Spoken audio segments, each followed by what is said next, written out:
سيد المرسلين وعلى آله وصحبه ومن تبعهم بإحسان إلى يوم الدين، أما بعد، فأعوذ بالله من الشيطان الرجيم. بسم الله الرحمن الرحيم. تبارك الذي بيده الملك وهو على كل شيء قدير. محترم سامعین کرام، قرآن حکیم کے 29ویں پارے کی تفسیر پیش کی جا رہی ہے. پارے کے آغاز میں یہ بتایا گیا کہ زمین و آسمان کی بادشاہت اللہ کے ہاتھ. تبارک الذی بیدہ الملک، بڑی برکت والی ہے وہ ذات جس کے ہاتھ میں ساری بادشاہت ہے. وہو علی کل شیء قدیر، اور جس کے ہاتھ میں ساری بادشاہت ہو وہی ذات ایسی ہو سکتی ہے جو ہر چیز پر قادر ہے.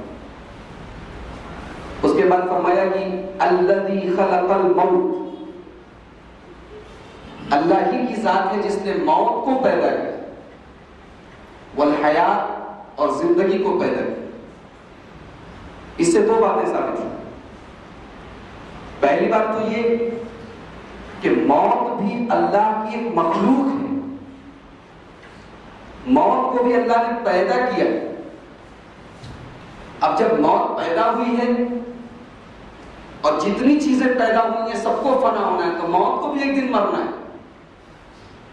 اب یہاں پر آپ اس حدیث کو سامنے رکھیے جس میں اللہ کے رسول جناب محمد رسول اللہ صلی اللہ علیہ وسلم نے فرمایا کہ جنتیوں اور جہنمیوں کو آواز دی جائے گی اور موت کو ایک میڑھے کی شکل میں لایا جائے گا اور موت کو ان دونوں کے سامنے ذبح کر دیا جائے گا اور یہ کہا جائے گا کہ اے جنتیوں خلود لا موت، اب ہمیشہ رہنا ہے، اب موت نہیں ہے. اے جہنمیوں خلود لا موت، ہمیشہ رہنا ہے، اب موت نہیں. تو موت اللہ کی ایک مخلوق ہے. دوسری بات یہ پتہ چلی کہ اللہ نے پہلے موت کا ذکر کیا، بعد میں زندگی کا ذکر. اس سے یہ ثابت ہوا کہ موت یہ زندگی کے پہلے. آپ کہیں گے ایسا کیسے؟ پہلے تو زندگی ہے، بعد میں موت ہے. لیکن آپ غور کیجئے، ہماری جو زندگی ہے، اس زندگی کے پہلے ایک ایسا پیریڈ جو ہمارے اوپر گزرا ہے جب ہم مرے ہوئے تھے، جب ہم منی کا ایک قطرہ تھے، جب ہم گوشت کا ایک لوتھڑا تھے، جب ہم جمع ہوا خون تھے. اس کو اللہ تبارک و تعالیٰ نے موت کہا. اور اس آیت کا یہ بھی مطلب ہو سکتا ہے کہ موت سے مراد تو دنیا کی موت ہے اور زندگی سے مراد آخرت کی زندگی ہے. اصل زندگی تو وہ ہے. تو اس لیے اللہ نے فرمایا کہ میں نے موت کو پیدا کیا اور پھر زندگی کو پیدا کیا. اس کے بعد کہا کہ پیدا کیوں کیا؟ لِيَبْلُوَكُمْ، تاکہ تمہیں آزماؤں. پتہ چلا کہ زندگی پوری امتحان ہے، زندگی آزمائش ہے. اللہ کہہ رہا ہے کہ میں نے تم کو کیوں پیدا کیا؟ لِيَبْلُوَكُمْ، تاکہ آزماؤں. کیوں آزماؤں؟ أَيُّكُمْ أَحْسَنُ عَمَلًا، تم میں سے کون اچھا عمل کرتا ہے. اللہ نے یہ نہیں کہا تم میں سے کون زیادہ عمل کرتا ہے، اللہ نے کہا کون اچھا عمل کرتا ہے. تو اللہ کے ہاں کوانٹٹی کی نہیں کوالٹی کی قیمت ہے. اللہ کے ہاں عمل کی کثرت نہیں دیکھی جائے، کتنا عمل کر گیا ہے، یعنی کیسا عمل کر گیا ہے یہ دیکھا جائے.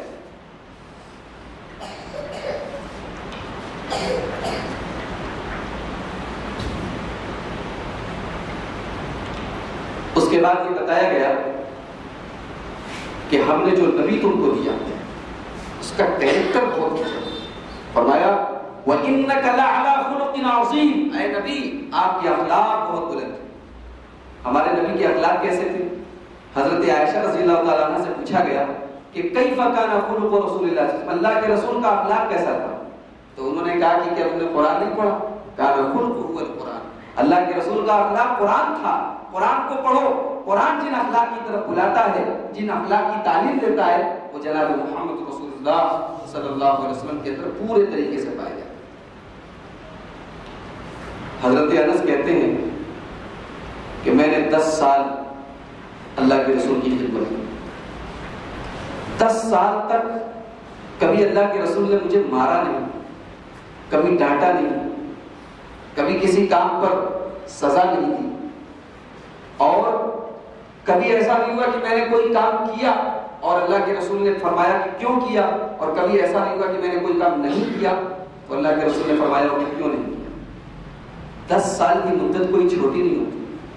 ہم اپنے گھر میں ایک نوکر رکھتے ہیں تو ہم اس بات کی گارنٹی نہیں دے سکتے کہ 6 مہینہ یا سال بھر میں وہ نوکر اگر ہمارے گھر رہے گا تو ہم اس کو کوئی کمپلینٹ کا، کوئی شکایت کا موقع نہیں دیں گے۔ ایک آدمی 10 سال تک ہمارے رسول کی خدمت کرے اور اس کے بعد وہ رپورٹ دے کہ 10 سال تک میں نے کبھی اپنے نبی سے کوئی شکایت نہیں، مجھے شکایت کا موقع نہیں ملا، اس کا مطلب کہ آپ کا کیریکٹر اور آپ کا اخلاق بہت اونچا ہے۔ تو اللہ تعالیٰ فرماتا ہے انک لعلی خلق عظیم، اے نبی آپ کا اخلاق بہت بلند ہے۔ اس کے بعد ایک واقعہ بیان کیا جاتا ہے، واقعہ ہے پاک والوں کا۔ آئیے ذرا قرآن سے پوچھتے ہیں کیسا واقعہ ہے۔ اِنَّا بَلَوْنَاهُمْ كَمَا بَلَوْنَا أَصْحَابَ الْجَنَّةِ، یاد کرو ہم نے باغ والوں کو آزمایا تھا، اِذْ أَقْسَمُوا لَيَصْرِمُنَّهَا مُصْبِحِينَ، جبکہ باغ والوں نے قسم کھائی تھی کہ ہم صبح صبح جا کر اپنے باغ کا پھل توڑ لیں گے۔ معاملہ یہ تھا کہ باغ ہر سال پیداوار کو اللہ کے راستے میں تقسیم کرتا تھا۔ جس دن پھل کٹتا تھا اسی دن وہ صبح صبح غریبوں میں اس کو تقسیم کرتا تھا۔ باپ مر گیا تو اب بیٹوں نے طے کیا کہ ہمارا باپ تو بیوقوف تھا، ہم لوگ جائیں گے اور ارلی مارننگ، ہمارا باپ 8-9 بجے جاتا تھا تو ہم صبح 5 بجے چلے جائیں گے اور ہم سارا پھل وغیرہ توڑ کے سب کچھ گھر لے آئیں گے۔ یہ جو بھکاریوں کی لائن لگی رہتی ہے ہمارے باغ کے بعد، ان کو ہمیں پھوٹی کوڑی نہیں دی۔ اِذْ أَقْسَمُوا لَيَصْرِمُنَّهَا مُصْبِحِينَ، لڑکوں نے قسم کھا لی کہ ہم صبح صبح چل کے اپنے باغ کا پھل توڑ لیں گے۔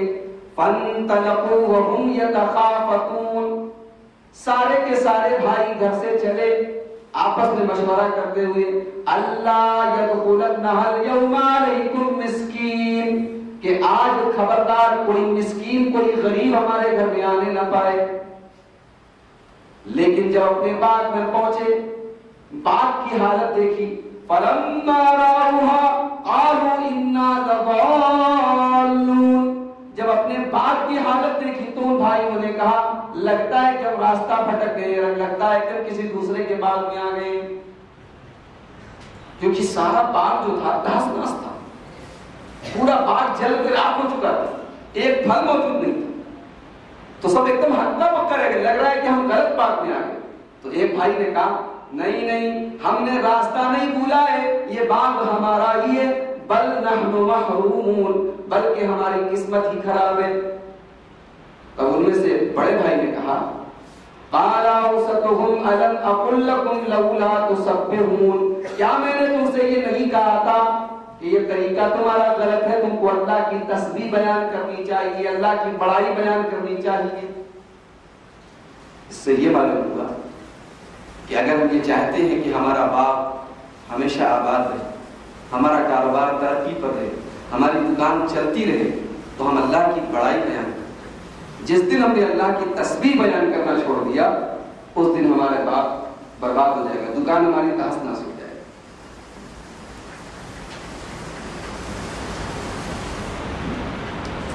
اس کے بعد اللہ تبارک و تعالیٰ نے فرمایا کہ دنیا میں ہمارے بہت سارے نافرمان بندے عیش و آرام کی زندگی گزارتے ہیں، ان کا عیش و آرام دیکھ کے تم دھوکہ مت کھاؤ، ہم نے رسی ڈھیلی کر دی۔ اللہ فرماتا ہے فَذَرْنِي وَمَن يُكَذِّبُ بِهَذَا الْحَدِيثِ، جو ہماری بات کو جھٹلاتا ہے، ہمارے قرآن کو جھٹلاتا ہے، ہم نے اس کو چھوڑ دیا ہے۔ فَذَرْنِي وَمَن يُكَذِّبُ بِهَذَا الْحَدِيثِ، جو ہمارے قرآن کو جھوٹا قرار دیتا ہے، ہماری شریعت کو جھوٹا قرار دیتا ہے، ہم نے اس کو مہلت دے رکھی ہے۔ وَأُمْلِي لَهُمْ إِنَّ كَيْدِي مَتِينٌ، ہم نے مہلت دے رکھی ہے اور ہماری جو تدبیر ہے بڑی باریک ہے۔ ہم اپنی رسی کو کب ٹائٹ کریں گے ہمارا بندہ نہیں جانتا، ہم نے اس کو ڈھیل دے رکھی ہے، ہماری نافرمانی بھی کر رہا ہے اور ہم اسے نواز بھی رہے، اسے دھوکہ مت کھاؤ کہ ہماری رسی ڈھیلی ہے۔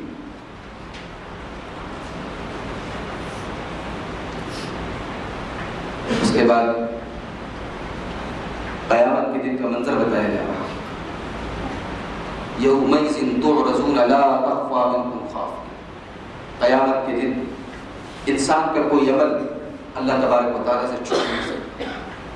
فَأَمَّا مَنْ أُوتِیَ کِتَابَهُ بِیَمِینِهِ، جس کا نامہ اعمال اس کے دائیں ہاتھ میں دیا جائے گا، وہ کہے گا ہاؤم اقرؤوا کتابیہ، اے لوگوں پڑھ لو میرا حساب، پڑھ لو میری کتاب، انی ظننت انی ملاق حسابیہ، مجھے یقین تھا مجھے یہی حساب ملے گا۔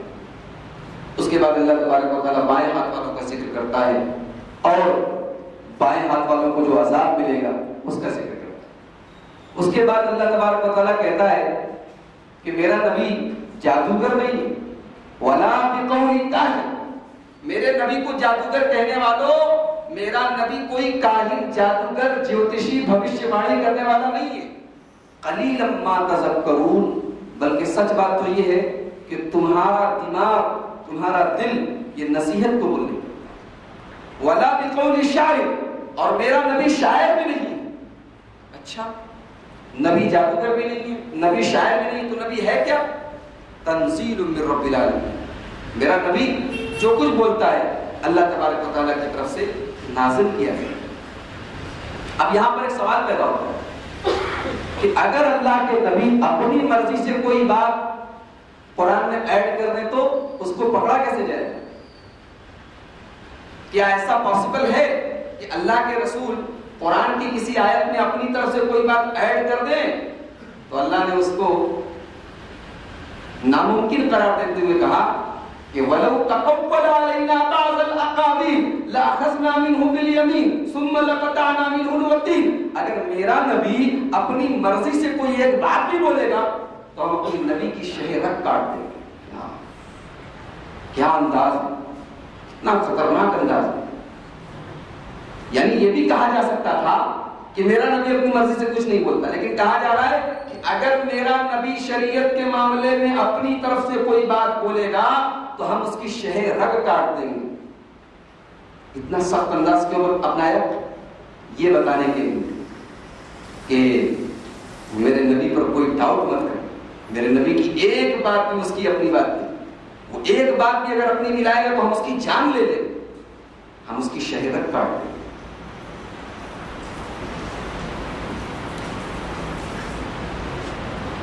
اس کے بعد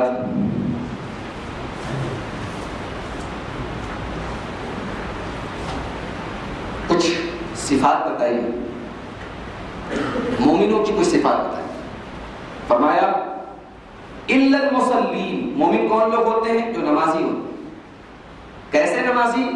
الذین هم علی صلاتهم دائمون، جو صرف رمضان بھر نماز نہیں پڑھتے، اپنی نمازوں پر برقرار رہتے ہیں، ہمیشہ نماز پڑھتے ہیں۔ والذین فی اموالہم حق معلوم، اور میرے نیک بندے وہ ہیں جن کے مال میں ایک حق ہوتا ہے جو طے ہوتا ہے۔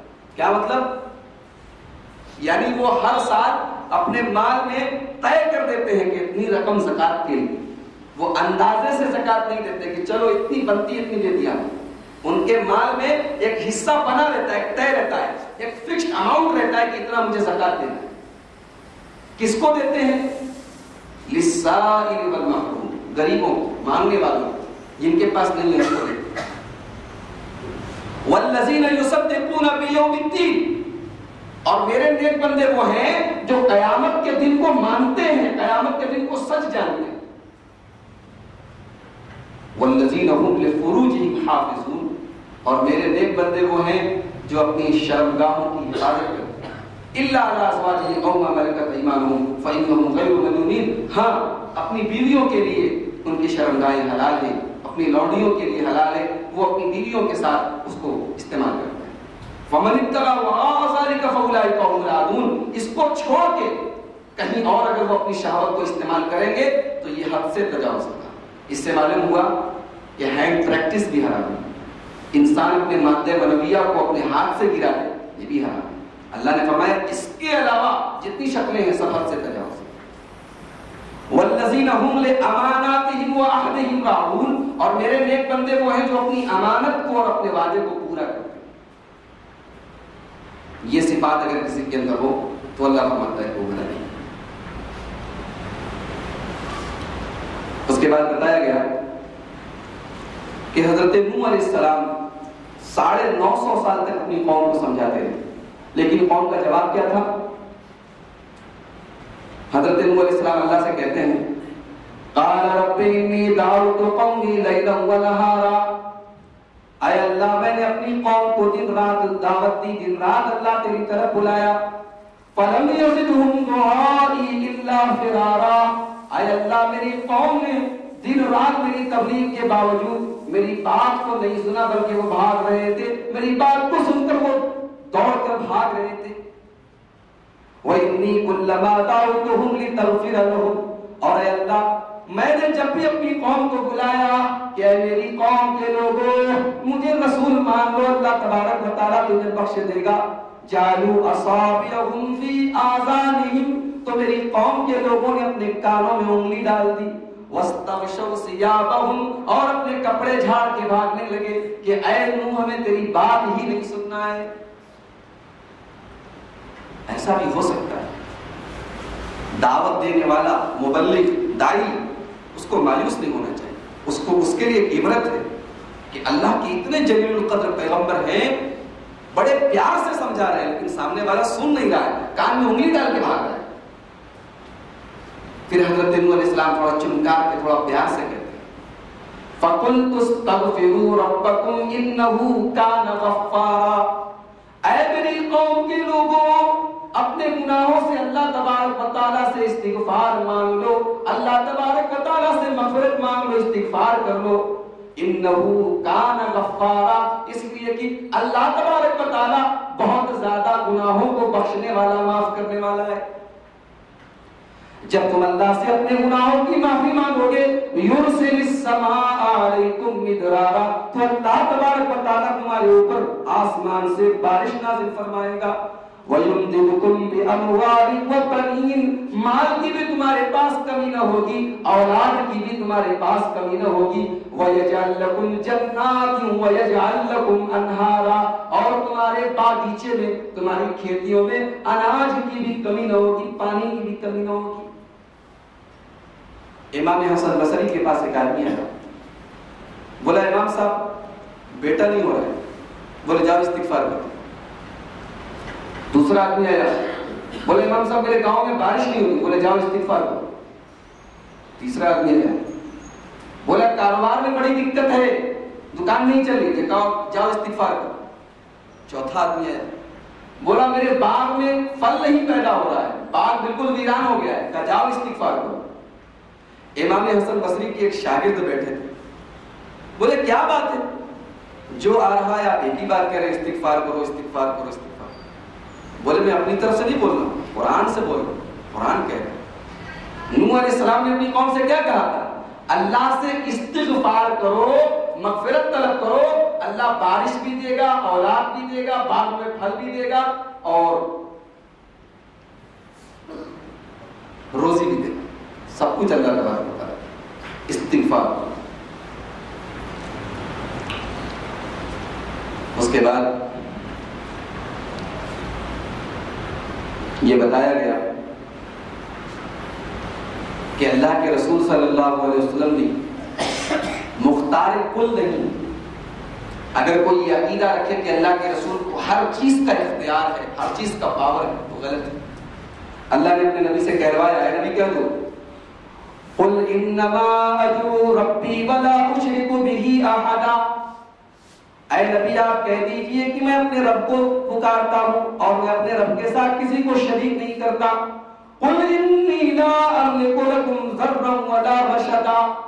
ارے دوسرے کو فائدہ پہنچانا تو بہت دور کی بات ہے, دوسروں کو نقصان پہنچانا تو بہت دور کی بات ہے، اے نبی سے کہہ دو میں تو اپنے آپ کو بھی کوئی فائدہ اور نقصان نہیں پہنچا سکتا۔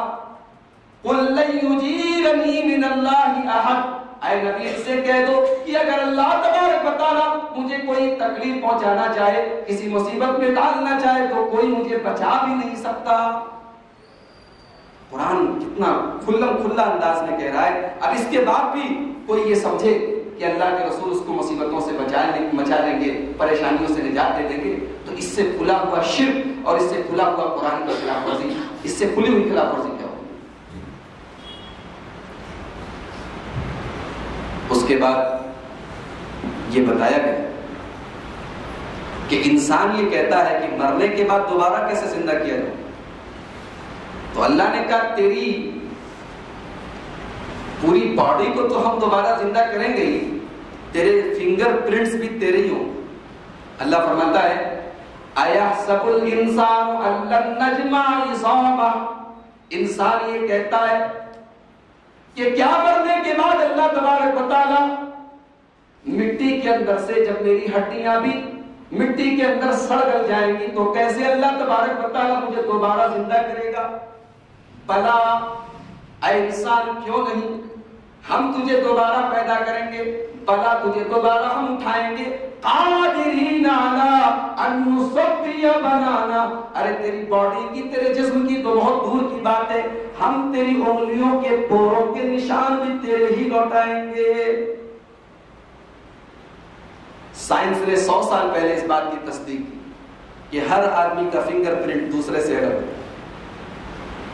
دنیا میں اربوں انسان ہیں لیکن ایک انسان کا فنگر پرنٹ دوسرے انسان کے فنگر پرنٹ سے میچ نہیں کرتا، ہر انسان کا فنگر پرنٹ دوسرے انسان سے الگ ہے۔ سائنس نے اس بات کو 100 سال پہلے پتہ لگایا، قرآن حکیم 1400 سال پہلے کہہ رہا ہے کہ ہم قیامت کے دن تجھے دوبارہ زندہ ہی نہیں کریں گے، تیرے فنگر پرنٹ بھی ہم تیرے ہی لوٹائیں گے، میرے عبد الغفار کے فنگر پرنٹ کی جگہ کسی اور کا نہیں ہوگا، میرا ہی ہوگا۔ اللہ تبارک و تعالیٰ کہہ رہا ہے کہ ہم تیری ہی انگلیوں کے نشانات تجھے لوٹائیں گے۔ اس کے بعد فرمایا کہ قیامت کے دن جب جنتی لوگ جنت میں چلے جائیں اور جنت کی ساری نعمتیں ان کو مل جائیں تو اللہ تبارک و تعالیٰ پوچھے گا کہ اے جنتیوں کچھ باقی ہے، کہ ساری نعمتیں تم کو مل گئی؟ تو جنتی کہیں گے کہ اے اللہ ایک نعمت باقی ہے، کیا؟ اے اللہ تیرا دیدار کرنا چاہتے ہیں۔ تب اللہ تبارک و تعالیٰ جنتیوں کو اپنا دیدار کرائے۔ اس واقعے کو اللہ تبارک و تعالیٰ نے مختصر طور پر، یہ تو حدیث میں آیا ہے، اختصار سے اللہ نے قرآن میں فرمایا وجوہ یومئذ ناظرہ الی ربہا ناظرہ، قیامت کے دن کچھ چہرے تر و تازہ ہوں گے، فریش ہوں گے، ان کے چہروں پر کوئی غم نہیں ہوگا، کوئی مایوسی نہیں ہوگی، یہ چہرے یہ لوگ اپنے رب کو دیکھیں گے۔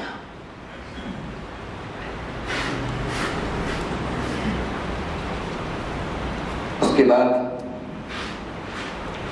انسان کو یہ بتایا جا رہا ہے کہ اے انسان تو یاد کر، تو نتھنگ تھا، ہم نے تجھ کو سم تھنگ بنا دیا۔ هل اتى على الانسان حين من الدهر لم يكن شيئا مذكورا، انسان کو معلوم نہیں کہ اس کے اوپر ایک پیریڈ ایسا بھی تھا کہ وہ نتھنگ تھا، کوئی جانتا بھی نہیں تھا اس کو۔ آپ کے پیدا ہونے کے پہلے کوئی جانتا تھا کہ آپ کے نام کا کوئی آدمی دنیا میں آئے گا؟ آپ کیسے بھول گئے، انسان کیسے بھول گیا کہ ایک پیریڈ اس کے اوپر ایسا آیا تھا جب وہ کچھ نہیں تھا۔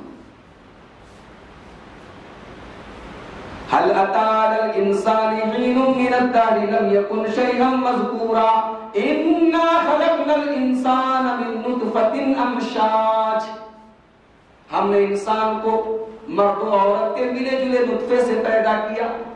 یعنی قرآن یہ بھی بتا رہا ہے کہ انسان کی پیدائش میں صرف مرد کے نطفے کا دخل نہیں بلکہ میاں بیوی دونوں کے نطفے کی آمیزش جب ہوتی ہے، من نطفۃ امشاج، ملے جلے نطفے سے ہم نے انسان کو پیدا کیا، فجعلناہ سمیعا بصیرا، اور پھر ہم نے انسان کو دیکھنے کی اور سننے کی طاقت بخشی۔ انا ہدیناہ السبیل اما شاکرا و اما کفورا. پھر ہم نے انسان کو سیدھا راستہ بھی دکھا دیا اور غلط راستہ بھی اس کے سامنے کھول دیا. اب انسان یہ تیری مرضی ہے کہ تو اللہ کا شکر ادا کرتے ہوئے سیدھا راستہ اپناتا ہے یا اللہ کی نعمتوں کی ناشکری کرتے ہوئے غلط راستہ اپناتا ہے. اس کے بعد یہ بتایا گیا کہ صدقہ اور خیرات جب کیا جائے تو مقصد اپنی سخاوت کا چرچا نہ ہو، مقصد اللہ کو خوش کرنا. فرمایا کہ میرے نیک بندے جب صدقہ اور خیرات دیتے ہیں تو کیا کرتے ہیں؟ انما نطعمکم لوجہ اللہ. جب میرے نیک بندے غریبوں کو کھانا کھلاتے ہیں، جب فقیروں کی مدد کرتے ہیں تو کیا کہتے ہیں؟ انما نطعمکم لوجہ اللہ. اے اللہ ہم صرف تجھے خوش کرنے کے لیے غریبوں کو کھانا کھلا رہے ہیں. اے اللہ ہم صرف تیری رضا کے لیے تیرے راستے میں خرچ کر رہے ہیں. لا نريد منکم جزاء ولا شکورا. اے اللہ ہم اگر کسی غریب کو کھانا کھلا رہے ہیں تو اس سے کوئی بدلہ لینا، اس سے کسی شکریہ. اس سے یہ معلوم ہوا کہ اگر کسی کی آپ مدد کریں تو اس انتظار میں نہ رہے کہ وہ آپ کا شکریہ ادا کرے. کسی غریب کو کھانا کھلایا، اب اس انتظار میں نہ رہے کہ وہ غریب کہے کہ جزاک اللہ شکریہ، بہت بہت شکریہ آپ نے میری مدد کی. نہیں، اللہ کے نیک بندے کسی شکریہ کا بھی انتظار نہیں کرتے، ان کو صرف اللہ کی رضا مطلوب ہوتی. اس کے بعد بتایا گیا کہ دنیا کی شراب سے بچو، ہم تمہیں شراب طہور پلائیں. وَسَقَاهُمْ رَبُّهُمْ شَرَابًا طَهُورًا. یہ دنیا کی شراب پینے سے تو انسان بہک جاتا ہے، دماغ اور ہوش کھو بیٹھتا ہے. ہم قیامت جنت میں ہم اپنے نیک بندوں کو ایک ایسی شراب پلائیں گے جو شراب بھی ہوگی اور طہور، طہور مانے پاک، ایسی شراب جو پاک ہوگی. اور دوسری جگہ قرآن نے فرمایا کہ اس شراب کو پینے سے انسان نہ بہکے گا، نہ بہکی بہکی باتیں کرے گا، نہ لڑکھڑائے گا، نہ اس کو نشہ آئے گا.